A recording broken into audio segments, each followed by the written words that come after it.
Call the meeting to order. Mexico City Council. Chairman Pro Tem Williams. Yes. Councilman Nichols. Yes. Mayor Miller. Yes. Councilman Lash. Yes. Councilman Miller. Yes. Okay. First on the agenda is the approval of minutes from the April 13th, 2015 regular session. I move for approval of the minutes. Second. Chairman Pro Tem Williams. Yes. Councilman Nichols. Yes. Mayor Miller. Yes. Councilman Lash. Yes. Miller. Yes. Under new business, item A, bill number 2015-24, a resolution authorizing the city manager to enter into an agreement with the Presser Performing Arts Center to assist in providing services to citizens, reading and passage. Bruce? Yes, Your Honor, this is our annual agreement with Presser, and to cover the details, I will turn to Chad Shoemaker. Thank you, Bruce. Good evening, gentlemen. The attached resolution authorizes city manager to enter into an agreement with Presser Performing Arts Center to assist in providing services to citizens. Our budget allows $10,000 for use in providing programs and activities to our citizens. This is the same level of assistance that we have provided to Presser Performing Arts Center since 2002. We recommend that the City of Mexico and the PPAC enter into this agreement, and the council give reading and passage to the attached resolution. If there's any questions, I can answer them. If Lois is here tonight, if you have any questions for Lois. And do you want me to fill in Councilman Miller, since this is your first time on this one? Or I'm kind of assuming you know some things here. So basically, we help provide some support to Presser Performing Arts Center. In return, they act as our community arts council, which is something that the city was told, I think about 20 years ago, by an arts professional that we brought in. Is that right, Roger? And by having that arts council, agencies within the City of Mexico are eligible for certain federal and state arts funding that they wouldn't be eligible for otherwise, and Presser acts as our clearinghouse on that behalf. And starting about 2 years ago, they also run the community theater program for us, which we had turned over to them, and so they've taken on considerable duties in that case to relieve the city of those duties so we can go and do other things for arts. So. How many days or do the city get to use the theater? The basic agreement is that if we need the theater for something, we'll arrange it with Lois, who's the executive director. Once we were no longer running the community theater program, a set number of days didn't really meet our needs, and it didn't meet their needs also because it made it very difficult for them to schedule the actual facility. So we haven't had any problems with being turned down for any day requests at this point. I think we've got a public safety function coming up there. Is it May, Susan? Yes. Yeah. So that's worked very well. It's May 2nd. As part of our agreement from last year, I'm supposed to supply a report. So this is just a little rundown. Thank you. I think there's 2 copies there. Thank you. Brought back.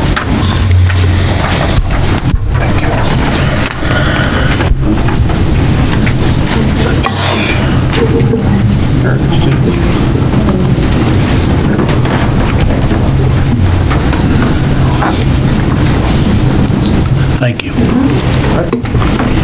Any questions from the council? I'm just going to make one comment to Chad and Presser people. I really appreciate it. I know I used to give you guys a hard time about because the community separate and everything, so I appreciate y'all all really getting that worked out, and it's a great asset for our community. So Thank you. It really is. Okay, I move we read bill number 2015-24. second.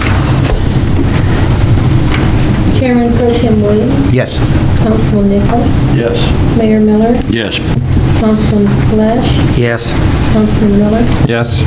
Bill number 2015-24, a resolution authorizing the city manager to enter into agreement with the Presser Performing Arts Center to assist in providing services to citizens, whereas the City of Mexico recognizes the many benefits provided by the Presser Performing Arts Center to citizens, and whereas the City of Mexico acknowledges the need for the programs and activities, and whereas the City of Mexico and the Presser Performing Arts Center desire to enter into an agreement to continue to provide these services. Now therefore be it resolved by the Council of the City of Mexico, Missouri as follows. Section 1, City Manager is hereby authorized to execute an agreement with the Presser Performing Arts Center to assist in providing services to the citizens.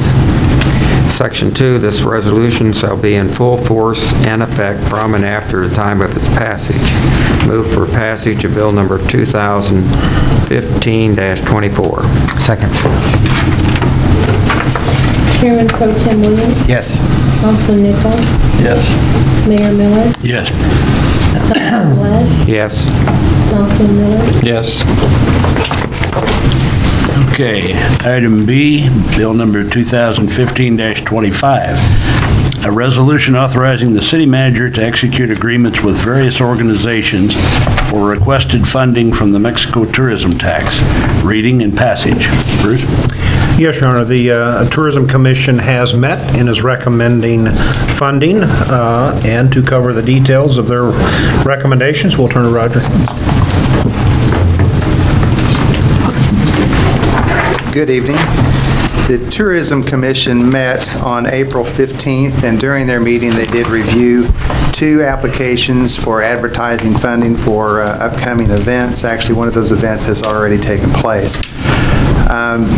Prairie Pine Quilt Guild requested $1,447.65 for their annual quilt show. The quilt show did take place on April 10th and 11th.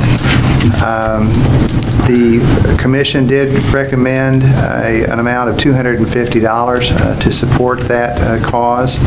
The submission actually was only 3 weeks before the event took place, and of course one of the requirements within the bylaws of requesting funds is to give 90 days advance notice. The Pine Prairie Quilt Guild did get advertising in the Miss Missouri magazine in the April issue. The Mexico Young Farmers, they did make a request for their annual track and tractor pull to be held on Saturday, June 13th, an advertising amount of $5,996. The commission recommends $4,000. $4,000 would match what they have provided in support the past couple of years. Staff recommends that council concur with the Mexico Tourism Commission's recommendation and proceed with reading and passage of the attached resolution, and I'll be glad to answer any questions. I was just chatting about the young farmers and, how they, asked for 6, we gave them 4, and was batting back and forth, could we make a difference of 5, cut in the middle. But I think, sitting here thinking about maybe the bigger question is, how do we, they just pie in the sky decide what they want to fund, or, because to me, like some of the events we spend quite a bit of money on don't bring a lot of business to local merchants, but then I can look at that one and I can say, when they're here, you see the pools all over town, and the park gets full with people camping, the hotels are full. There's a lot of people coming into Mexico for this event. So, can you explain what their process is, or do they even have a process, or they just, what they did last year is what we're going to do this year kind of thing? No, they do have a process. Typically, midsummer, even prior to the council getting together and looking at the budget for the following year, we do go over revenues and expenditures for prior years, and we also know at that point what we're anticipating to finish that year with as far as revenues. Then we look at all of the requests that we've had historically at full amount of the request, and look at the anticipated money that we'd have available for the next year. I think this past year we had total request in excess of $64,000. but we had about $50,000 available to expend for events. When we go through that budgeting process, we look at historical numbers given to us by those events as far as their attendance, number of days, what they anticipate for hotel stays, things like that. And then try to pro rata that money out as best possible. You know, we have some events, walk back in time, where there's a claim there's 12 to 18,000 people that may attend that event. And then, of course, they get, you know, roughly $8,000 historically for the event. You may have, like the Brick City Bad Boys Car Show, which is I think 5 different events, and they're anticipating 500 to 600 people per event. And then, of course, this, where they say they have around 2,500 people, and of course, we're looking at funding of 4,000. So they certainly do look at what is anticipated as far as attendance. They look at it whether it's a one-day or a two-day show, a two-day event. Naturally, something that does last a couple of days probably has more propensity to have people stay in town as far as lodging and spending money in Mexico. Right now, the allocations have been fairly static compared to the last couple of years because the revenues have been fairly consistent. And then the commission always likes to leave a little bit of money left over out of their allocation for new events to be able to support those. And I think, as council is aware, when something new comes along, they certainly don't fund it at full face value. They want to see what it's really going to support as far as supporting the community, and if it does well, they increase those values as money is available to allocate. But they're just dependent on what they're being told. For example, I mean, you go to the car shows, there's not 500 people coming into Mexico every third Saturday of the month. I mean, I enjoy them, but I mean, that's not a, you know, and a lot of those people are the same people, you know, the car enthusiast, or, you know, there's not 18,000 people coming into Mexico for walk back in time. There's a lot of people, but a lot of those people are here already. You know, when I go up there, I mean, it's people in Mexico. I mean, there are a lot of people from out of town, but a lot of them stay there, camp there, whatever. So, I mean, do they get out? I mean, do we have something we can... We don't have a clicker. No, I know not get out. I mean, but you can tell. I mean, you get out in the community. I mean, they get out in the community. I mean, you could probably tell some of these things. I just wish there was a better system. Because as a business person in town, also, you know, I can tell there's a difference between what comes in on some events versus what comes in on other events, and then I see where money is allocated. And so I know if my business is doing better in an event, chances are most other businesses are doing better in an event. So. Understood. Good question. I have one issue, Mr. City Manager. I'll address this to you. Okay. It would appear to me that we have 2 different kinds of application forms. One that requires a signature, one that does not require a signature. If you'll look at the information we were given, the first one did, and the date that was submitted, and the second one did not. Also, we have a ruling in the bylaws or the rules of the Tourism Commission that it must be, the completed application must be submitted to the Mexico Tourism Commission 3 months prior to the planned event. I do not want to take issue with the Prairie Quilt Show, the Prairie Pine Guild Quilt Show. That's water under the bridge. However, I feel like that if we have regulations or we have rules, I understand that we've been lax at them perhaps in the past, but I think we ought to go by them.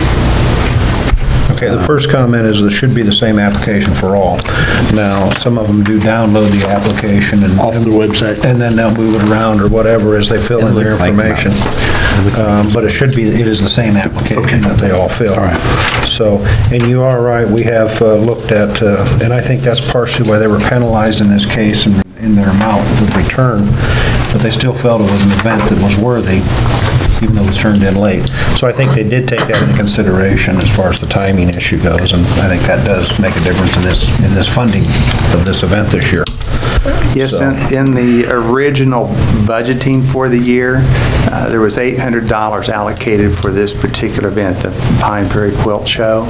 But again, because of the late submission, there was considerable discussion among the commission and say, if they receive a larger amount, then what does that do as far as other applications? They can start submitting a week or two or even Right. after the event occurred, so. Yeah, I do think that, just to state the obvious, that for it to be appropriate for everyone who wants to make application for it, that everyone follow the rules. That's my opinion. If anyone differs, It says right here, it doesn't say that your application doesn't give a reduced rate. It says it will not be considered. True enough. But that's my concern, and But I think it was good to hear that they downsized the money issue because they didn't follow the rules. I think at least that gives us some idea how they maybe come up with some of these amounts they put on there. Right, and you'll probably see in the minutes that the next meeting that the commission's going to have, they're going to discuss the bylaws in a little bit more detail and possibly even put it where if it's less than 30 days, it may in the future be zero, so it may be tiered. You know, there's no doubt that in the past, there's been others that have been less than 90 days, and they have been supported, but we've not ever had one before that was just 3 weeks out.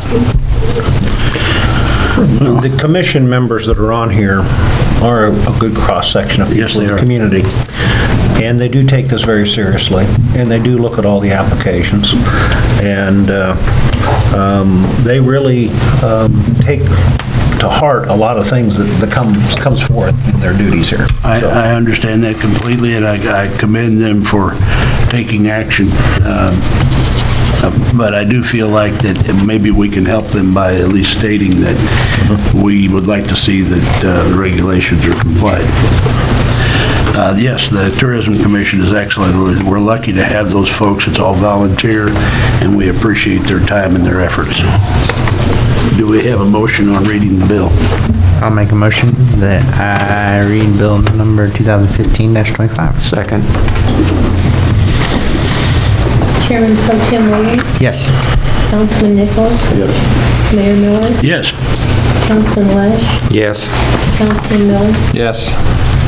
Bill number 2015-25, a resolution authorizing the city manager to execute agreements with various organizations for requested funding from the Mexico Tourism Tax, whereas the Mexico Tourism Commission recommends to City Council that the Presser Performing Arts Center be allowed to receive tourism funding for their tourism advertising campaign. Now therefore be it resolved by the Council of the City of Mexico, Missouri as follows. Section 1, that the city manager be authorized to enter into an agreement on behalf of the City of Mexico with the Presser Performing Arts Center for tourism funding. And Section 2, this resolution shall be in full force and effect from and after the time of its passage. I move for passage of bill number 2015-25. Chairman Pro Tem Williams, Yes. Councilman Nichols, Yes. Mayor Miller, Yes. Councilman Lesh, Yes. Councilman Yes. Okay, item C, bill number 2015-26, a resolution authorizing the city manager to enter into an agreement with McConnell Associates Corporation for the construction of 2 post-tension concrete tennis courts. Reading and passage. Bruce? Yes, Your Honor. The Tennis Association is, through the Mexico Parks Foundation, wish to improve the condition of our tennis courts. And as a part of that, we had indicated to them, and this has been in the works for some time, that if they wish to do certain things, they needed to raise the funds. And they did. And so as a part of that, we will still control the project as far as being on our property and govern it.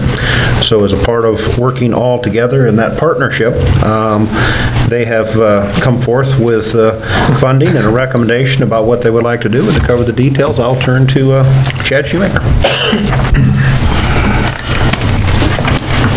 As stated in the letter to council, the budget allows for $200,000 for the construction of 2 post-tension concrete tennis courts at Fairgrounds Park. Those construction costs will be reimbursed to the city from the Mexico Park Foundation. Those funds are currently at the Mexico Park Foundation. As Bruce said, this all came about from the Audrain Tennis Association coming to us at the completion of the master plan and wanting to know where tennis rated, and it was pretty far down the scale as far as the public interest. Obviously, there were some needs at the courts there. They have worked very hard and have been an excellent group to work with to bring this project to fruition.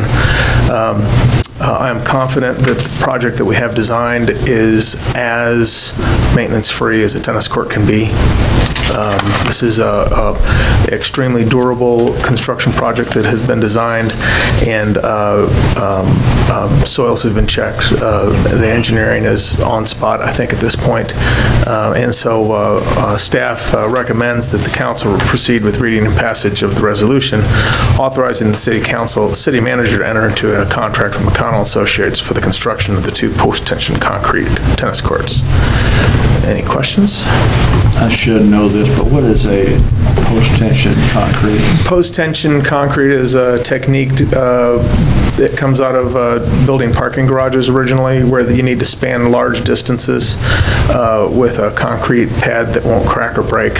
And so you lay out the lubricated cables on a pre-engineered grid, and then as soon as the concrete is poured,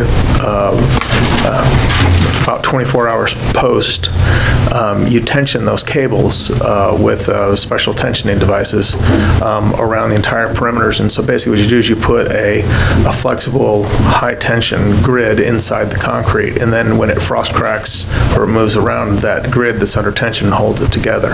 And so it's extremely durable, extremely rigid, and because the site that we're building it on has a lot of shrink swell clay issues, we felt like it was, what the site needed to be able to build a tennis court that would last, that we're not taking on, a white elephant for the taxpayer by building something. My only question, and really, it's just a concern. Can they not just pay it? Are we going to get the money before we actually build? I'm not too comfortable with the reimbursement. I'll just say, because of some conversations that I have had with some members of that, I'm not sure if they're counting money that's in lieu of or planning on being donated, but I'm not 100% reimbursed. Doesn't sit well with me. Like, if you got the money, give us the money and we'll build it.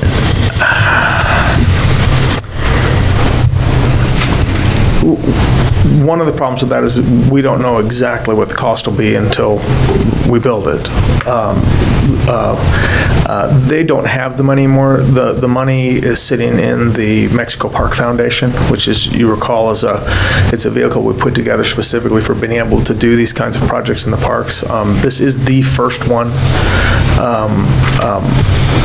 I attend that board meeting, and if you would like to see a breakdown of their deposits to kind of ease any concerns, we certainly do that. But I can verify for you that the deposits are there. Okay. Because there was some discussion when the school board came up, and they were like, well, we're counting money, from here and there, and I'm like, I don't want us, from that park, when we did the survey, tennis courts is like at the bottom of the list, and we... It's not quite the bottom. Well, it's like 17 out of 24, yeah, right? But I don't want us to the city doesn't need to get stuck with But the city is not going to get stuck with this bill.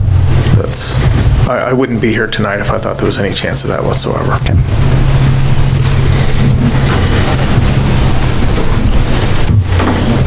I'll make a motion to read bill number 2015-26. Second. Chairman Pro Tem Williams. Yes. Councilman Nichols. Yes. Mayor Miller. Yes. Councilman Blunt. Yes. Councilman Miller. Yes. Bill number 2015-26, a resolution authorizing the city manager to enter into a construction contract with McConnell and Associate Corporation for the construction of 2 post-tension concrete tennis courts. Whereas there has been a need to construct 2 concrete tennis courts at Fairground Park with funding provided through the Mexico Parks Foundation, and whereas McDonald McConnell and Associates Corporation submitted the best qualifications for the construction of the 2 post-tension concrete tennis courts. Now therefore be it resolved by the Council of the City of Mexico, Missouri as follows. Section 1, the city manager is authorized to enter into a contract with McConnell and Associates Corporation of North Kansas City, Missouri for the construction of 2 post-tension concrete tennis courts. Section 2, this resolution shall be of full force and effect from and after the time of passage. I move for passage of bill number 2015-26. Second. Chairman Pro Tem Williams, Yes. Councilman Nichols, Yes. Mayor Miller, Yes. Councilman Lash, Yes. Councilman Miller, Yes. Okay. Item D, bill number 2015-27, a resolution authorizing the city manager to sign change order number 1 with Freck Paving Company for the 2015 asphalt improvement project, reading and passage. Yes, Your Honor, due to receiving bids lower than projected for this year's street maintenance and improvement projects, we are proposing to do some additional work, and to cover the details, I will turn to Kenzie Russell.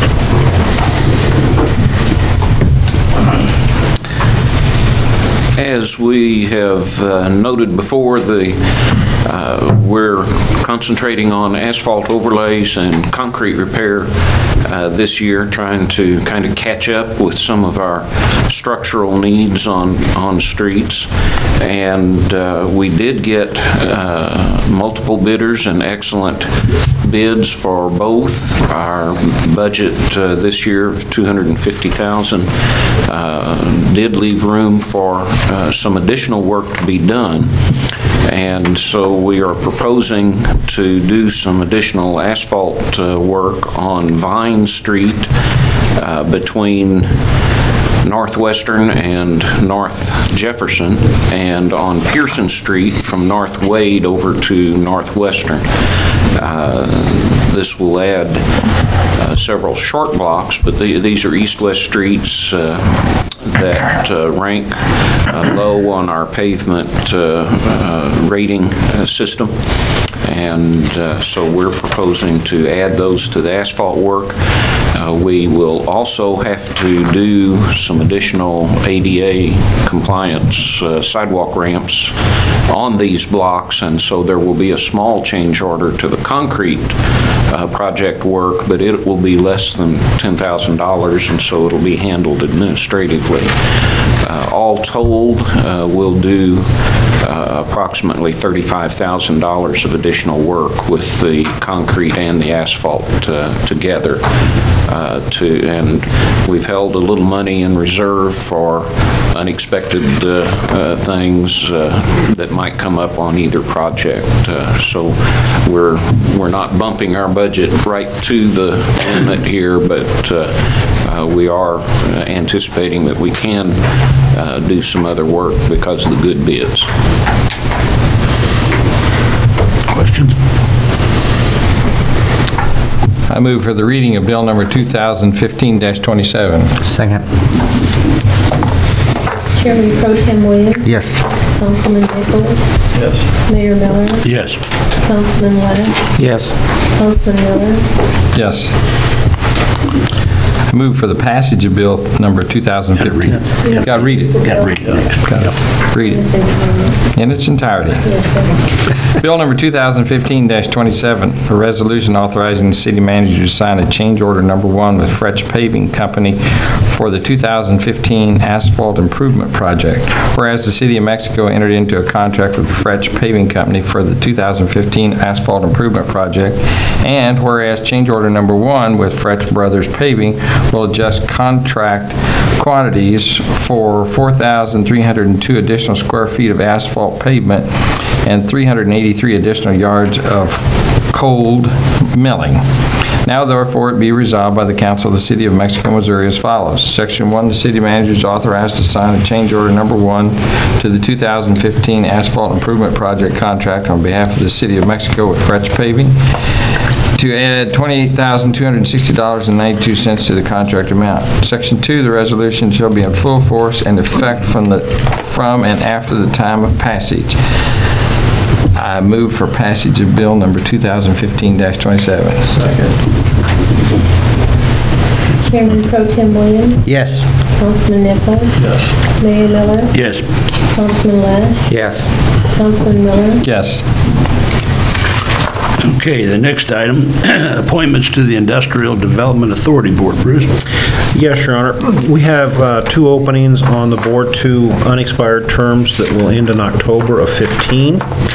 We did advertise. We did not receive any additional applications, so therefore I proceeded to contact individuals in regards to seeing if they would be interested in serving.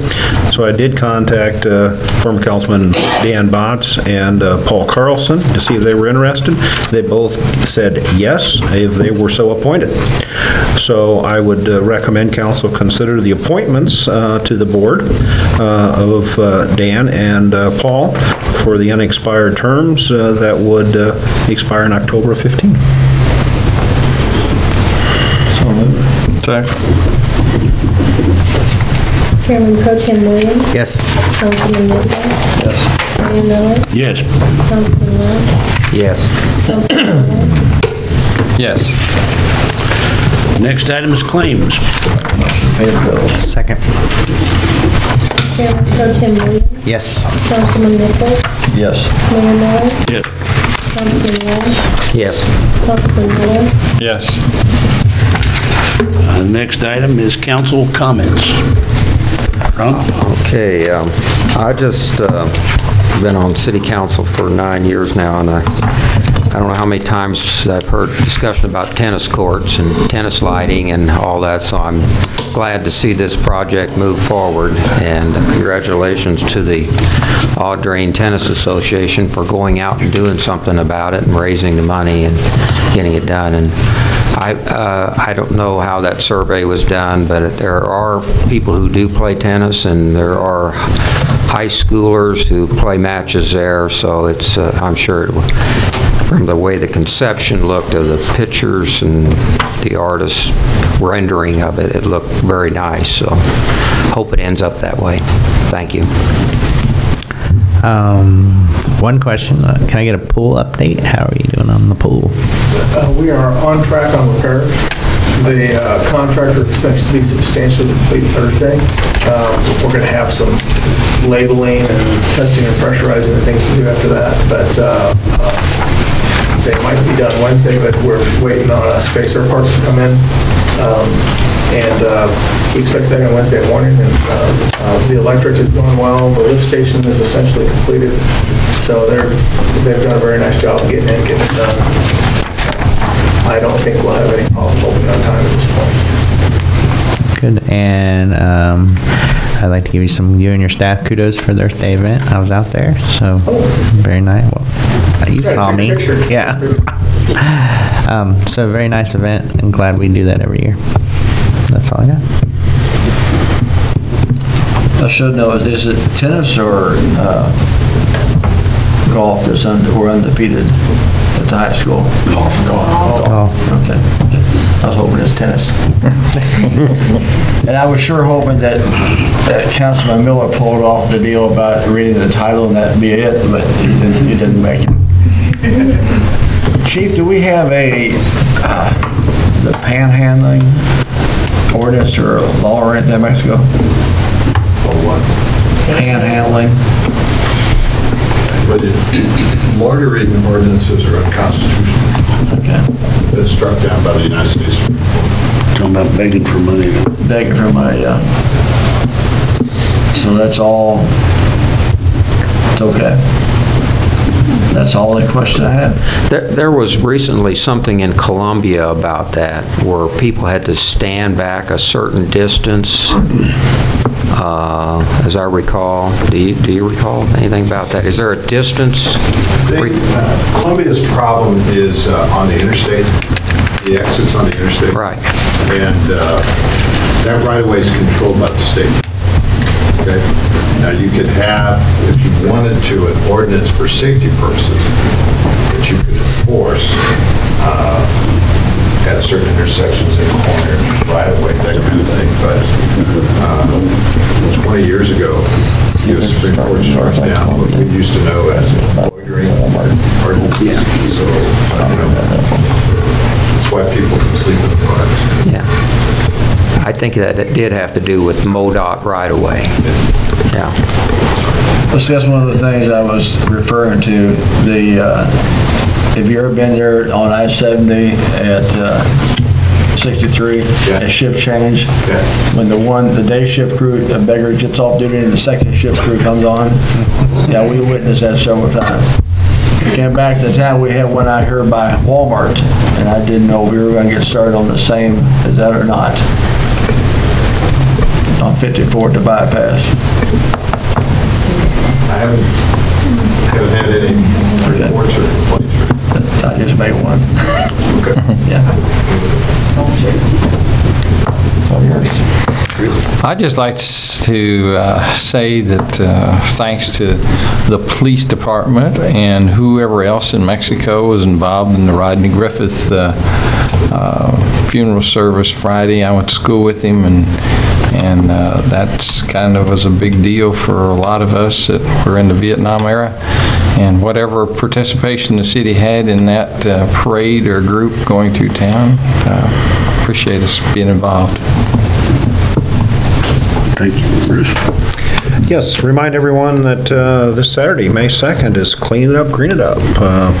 And that's a project to clean up the community.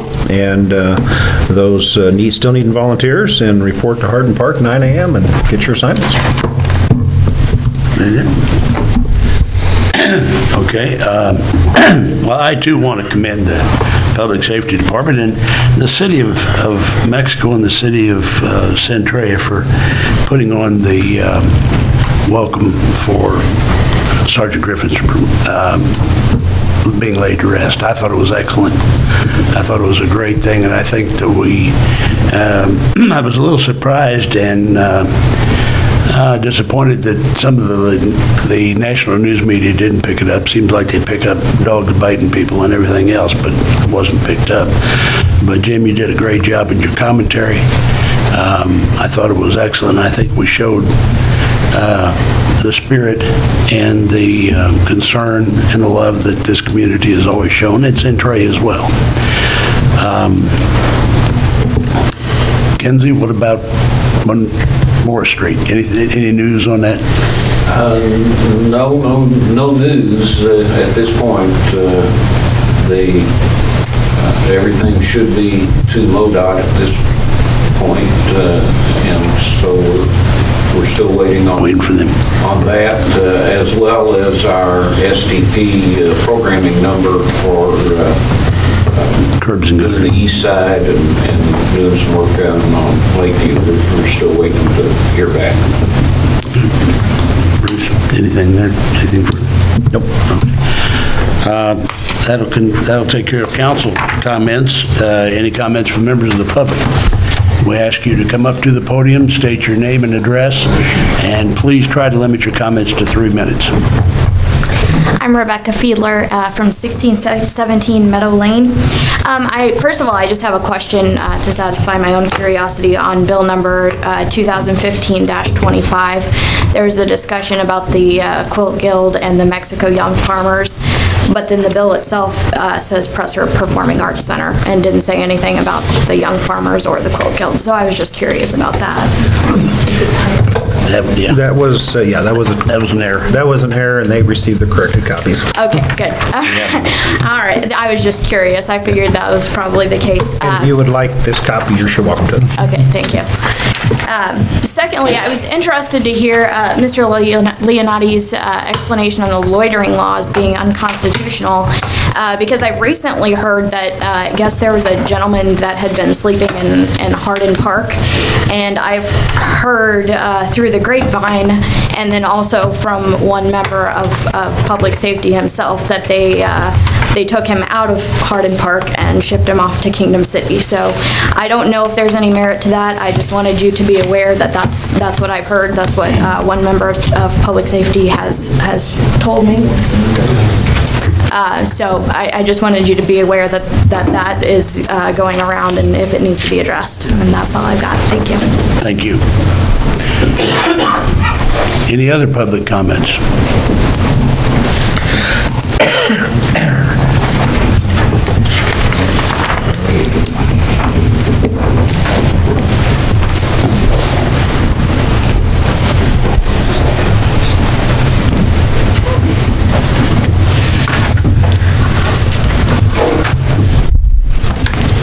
Thank you.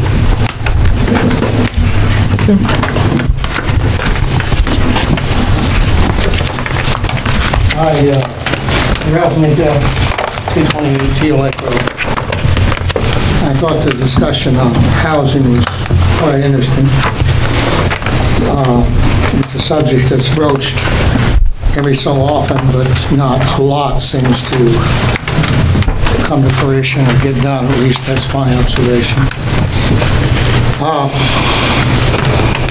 There's no way to do this in 3 minutes, so I guess I'll just do what I can.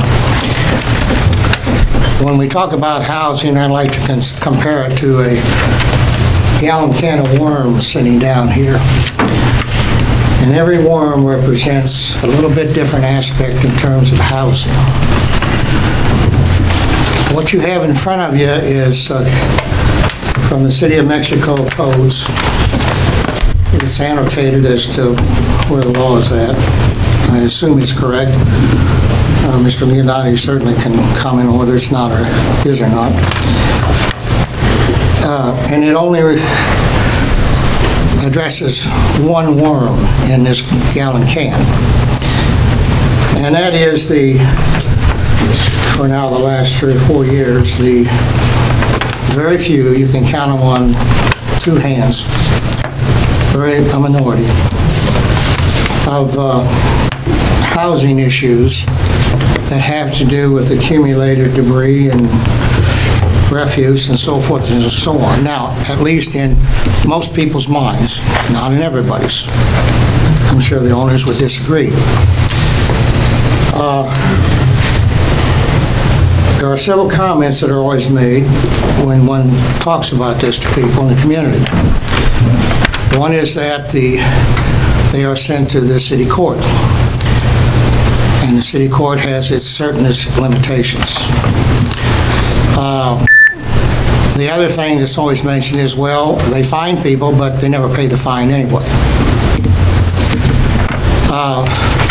There are other avenues that other cities use, if one checks around to other cities, that seem to have both the city court involved, at least initially, in trying to get individuals to comply with the ordinance. And then if they don't, they have what's called a housing council, much like the airport does and the Parks Department does and public, well, there's several of them around. And this outlines the procedure as well as the protections for the person, which I think is very important. I would simply submit to you that even if there's 5 or 6 codes, is that me? No, it's our time. Okay, well, forget it. Mr. Losh, I'd like to commend you on your efforts on housing. Maybe someday there'll be some accomplishments. Well, I hope so. I'm with you on that. We're going to work very hard to try to come up with something to help us on housing. Mr. Baker, do you want to finish your point as to what you submit to us? Well, I've got several points here, but Well, just make it as quick as you can, sir. Well, one of the points that was made was the point of owner occupants versus rental property.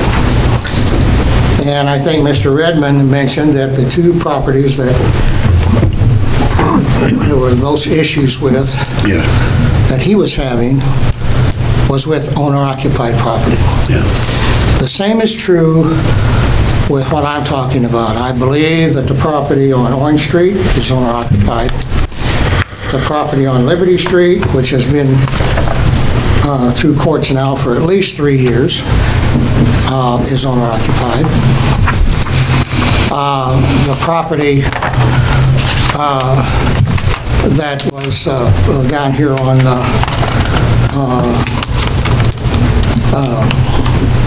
the highway, which is a lot better, still not totally complete, but it's a lot better, is a rental property. I think you will find that these kinds of issues are mostly owner-occupied, simply because of the marketplace. You would not find a tenant that would move in to that type of a situation. Not that landlord property doesn't need some work, because it does. The other thing I would like to mention to you is that when it comes to the property maintenance code, and Mr. Leonardi can correct me if I'm wrong, the city council can do anything they want. They can add to the code, they can subtract from the code, they can change wording in the sentences of the code, they can... Safe to say we know our authority, yes. Yeah, you can do anything you want. Please. In terms of housing, that's extremely important. But anyway. Thank you, sir. Any other public comments? Just real quickly, I just wouldn't take the opportunity, it would be terrible of me not to take the opportunity to thank you all very much. And, Lois Brace at 620 Hazel Street. I'm so sorry. I'm new at this. That's all right. Thank you. Executive Director of Presser Performing Arts Center. We are grateful for your support to Presser Performing Arts Center.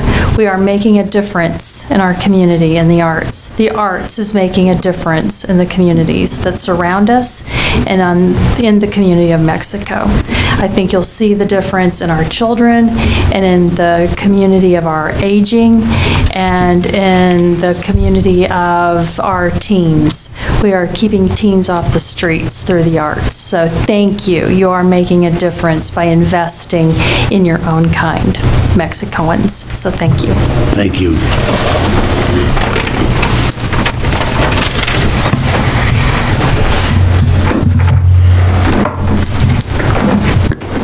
Thomas Fiedler, 1617 Meadow Lane. Is that really loud? Maybe it's just me. So, I wanted to talk a little bit about, heard a couple things being talked about other people's property and what we're going to do to take care of other people's property. I'd just like to say that's a very scary concept to me. You know, what happens next if I don't think that the house should be allowed to be painted purple? Can I go tell my neighbor he has to paint his house? You know, we really put a lot on judgment of what I feel is acceptable and take away what the owner of the property and their particular rights as owners of that property. You know, it might be an eyesore, it might be something I don't like to look at, but it's their property and their right to choose what to do with that. In addition, when we start talking about doing tax incentives for new housing areas, which Mr. Lesh brought up last time, it worries me when we start talking about, we raised the property tax last year because we didn't have as much taxable property. So we wanted to keep the amount the same that we were bringing in, but we needed to have more money to cover that. If we start dropping property that we're taxing, then what are we going to do with the property tax rate? Everybody else who's already living here is going to have to go up because we're not cutting spending elsewhere. So that's just some things I'd like to point out. In addition, and this is kind of a sidebar thing, but I just want to throw it out there. What's going on in Baltimore right now, what happened in Ferguson over the fall, just the things that are going on in our country right now. I'm wondering if public safety has something in the works, maybe body cameras for the police officers, something that we can know that we're prepared if something breaks out. I don't know what that all looks like because I'm not an expert in that field. I've seen a lot of studies that say body cameras help in those scenarios, but it's just something that maybe we need to be taking a proactive stance on so we're not reactive like those communities had to be. And my prayers are with both of those communities. Thank you. Thank you for your comments, Mr. Fiedler. Bruce, do you want to respond to any part of that this time? Okay, thank you very much. Any other comments? Yes, sir, please. I'm Reverend Richard Mason. I'm the pastor of St. Luke United Methodist Church here in Mexico. And I just came to visit. I think my first time coming to one of these meetings. And I just send my congratulations to all of you and Councilman Ron Lodge. I mean, I said in the meeting that he was being interviewed for this position, so to speak, and I think that gave me some sort of interest in coming to see what goes on in here. And welcome. I mean, appreciate all of you, and I know just by the face, I didn't know the names, anyway, so I'm pleased to be able to match the names with the faces. And thank you. Thank you for your comments, Reverend Mason. Any other comments from the public? Seeing none, the next item is adjournment into executive session pursuant to the revised statutes of Missouri, 610.021, subsection 1 litigation, and I move for adjournment into executive session. Second. Chairman Tim Williams, Yes. Councilman Nichols, Yes. Mayor Miller, Yes. Councilman Ladd, Yes. Councilman Miller, Yes.